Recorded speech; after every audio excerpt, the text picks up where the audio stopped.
আপনার বাসায় যদি আজকে মাছ মাংস কোনো কিছুই না থাকে, আজকের রেসিপি আপনার জন্য। খুব সহজে শুধুমাত্র 2-3টা ডিম থাকলেই আপনারা এভাবে আজকের রান্নাটা করতে পারবেন। এটা এত বেশি মজা হয় আর খুবই হাই প্রোটিন একটি খাবার। চলুন আজকের এই সহজ মজার রেসিপিটি আপনাদের সাথে শেয়ার করি।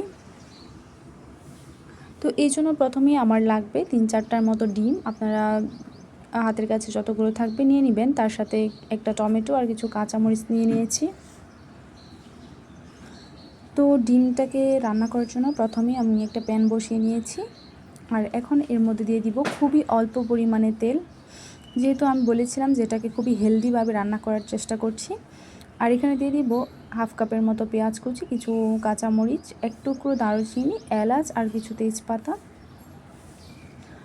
খুবই অল্প তেলে আমি এটাকে চুলা আঁচটা মিডিয়াম টু লোতে রেখে ভেজে নেব।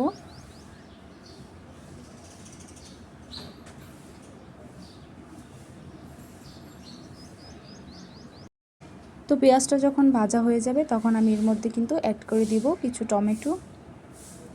টমেটো কুচিটা দিলে এটার টেস্টটা ভালো হবে।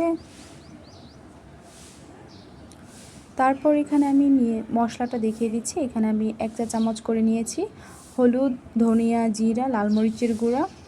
তারপর আমি এখানে মশলা নিয়েছি 1 চা চামচ করে। 1 চা চামচ করে নিয়েছি লবণ, হলুদ, মরিচ, ধনিয়া, জিরা গুঁড়া। আর 1 চা চামচ নিয়েছি আদা রসুন বাটা মিক্স করে। এটা আমি ব্যবহার করব। প্রথমে আমি একটু টমেটোটাকে ভেজে নিব, এতে করে ফ্লেভারটা ভালো আসবে।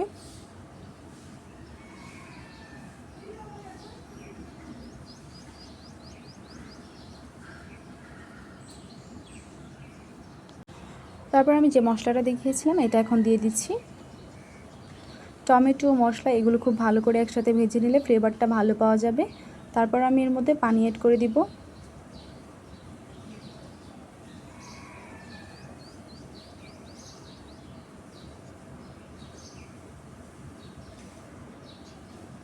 তো ভাজা হয়ে গেলে আমি এর মধ্যে প্রায় 1-1.5 কাপের মতো ফুটন্ত গরম পানি ব্যবহার করছি।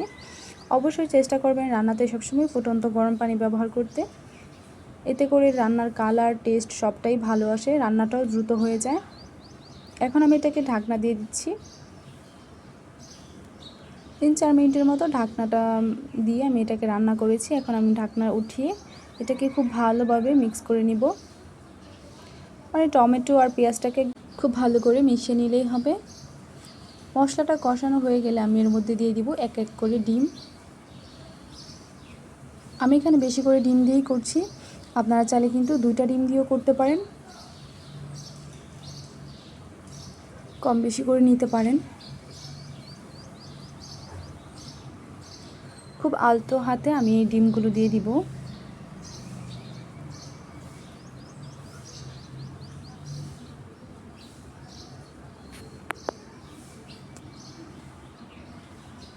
তো সবগুলো ডিম দিয়ে আমি ঢাকনা দিয়ে এটাকে রান্না করব প্রায় 5 মিনিটের জন্য।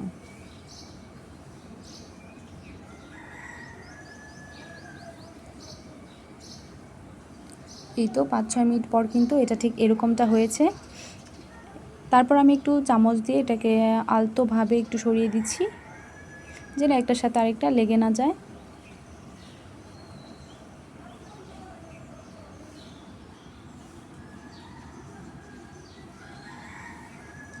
এই ডিমের রেসিপিটা কিন্তু অনেকে অনেকভাবেই করে থাকে, তবে আমি আমার স্টাইলেই করেছি। এটা খুবই হাই প্রোটিন একটা ফুড, খুবই হেলদিভাবে রান্না করার চেষ্টা করেছি।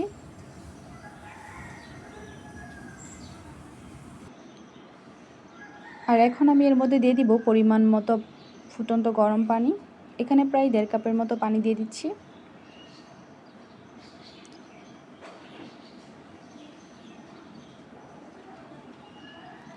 আর পানি দিয়ে ঢাকনা দিয়ে এটাকে রান্না করব প্রায় 7 থেকে 8 মিনিটের জন্য। এর মধ্যেই যেন ডিমটা সেদ্ধ হয়ে যাবে।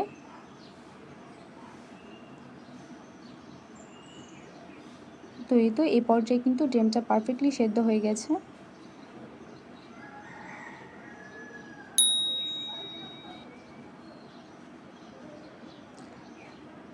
তারপর আমার কাছে মনে হলো ঝোলটা একটু বেশি, আর একটু কমিয়ে নিলেই ভালো হয়।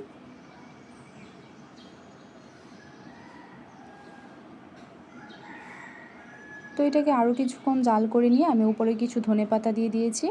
এখানে আপনারা কাঁচামরিচও দিতে পারেন, তাহলে ফ্লেভারটা ভালো পাবেন।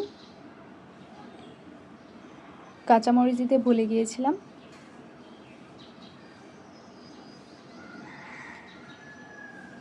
তো দেখলেন তো কতটা সহজেই আমি এই রেসিপিটি রান্না করে নিয়েছি। এটা খেতে কিন্তু অনেক বেশি মজা হয়, বাসার সবাই অনেক বেশি পছন্দ করেছে। গরম ভাতের সাথে আপনারা এটা খেতে পারেন।